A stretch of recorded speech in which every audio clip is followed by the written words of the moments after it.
3 or more people died as the biggest storm Fani hit India in 20 years. Cyclone Fani slammed into India's eastern state of Odisha yesterday. It damaged houses and cut off power, water and telecommunications. It made landfall at the temple town of Puri in the morning. Winds were gusting at up to 200 kilometers per hour. Earlier, the Super Cyclone of 1999 claimed some 10,000 lives and battered the Odisha coast for 30 hours. As the cyclone progresses into West Bengal, it is expected to weaken gradually into a severe cyclonic storm with winds of 90–100 kmph and gusts of 115 kmph before entering Bangladesh as a cyclonic storm with winds of 60–70 kmph. It is likely to hit Kolkata early today, a city home to 4.5 million people. Fani spent days building up power in the northern reaches of the Bay of Bengal before it struck the coast of Odisha around 8 am, said the state-run India Meteorological Department. In recent days, the authorities in Odisha state evacuated more than 1 million people as they were worried about a possible 1.5-meter storm surge sweeping far inland.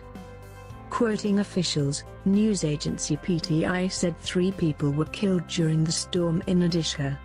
A teenager was killed when a tree came crashing down on him in Puri. Flying debris from a concrete structure hit a woman in Nagar district, leaving her dead. In Kendrapara, a 65-year-old woman died after suspected heart attack at a cyclone shelter, it added. Media reports put the death toll at up to 6, but officials could not confirm this. In West Bengal, thousands of people have been asked to move to safer places. Local airports were shut, while train lines and roads remained closed. In a statement, the Directorate General of Civil Aviation said no flights would depart or arrive at the Kolkata airport from 3 p.m. yesterday to 8 a.m. today. We are monitoring the situation 24/7 and doing all it takes. Be alert, take care and stay safe for the next 2 days, West Bengal's Chief Minister Mamata Banerjee tweeted. She cancelled her election rallies for 48 hours because of the cyclone.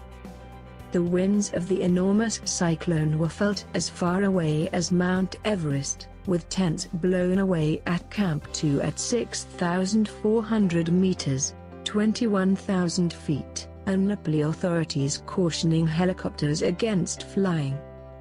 It just went dark and then suddenly we could barely see 5 meters in front of us, said one resident in Puri. There were the roadside food carts, store signs all flying by in the air, the man told AFP from a hotel where he took shelter. The wind is deafening. Another witness said he saw a small car being blown along a street by winds and then turned over. Meteorologists have warned of the total destruction of thatched houses, the uprooting of power and communication poles and damage to crops in some areas.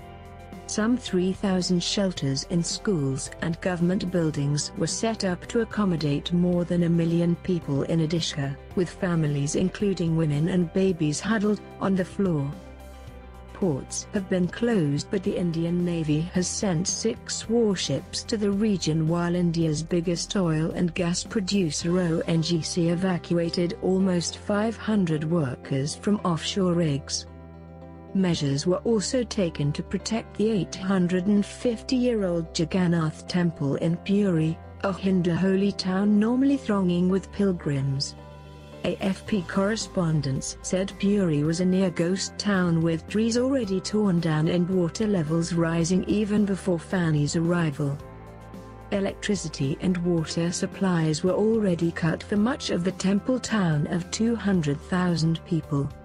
Metal shutters covered storefronts and sand blew up the streets from the nearby beach. Only a few police vehicles and tractors trying to pull trees or push aside collapsed walls could be seen. Media reports said hundreds of trees were uprooted by violent winds at the nearby Chilika Lake just south of Puri. The name Fani, which is pronounced as Phony, was suggested by Bangladesh. Roughly translated, Fani means the hood of a snake, according to reports. India's cyclone season can last from April to December, when severe storms batter coastal cities and cause widespread deaths and damage to crops and property in both India and Bangladesh. But recent technological advances have helped meteorologists predict weather patterns more accurately and prepare. Cyclones typically quickly lose power as they move inland. News taken from agencies and posted in the Daily Star. Thanks for watching.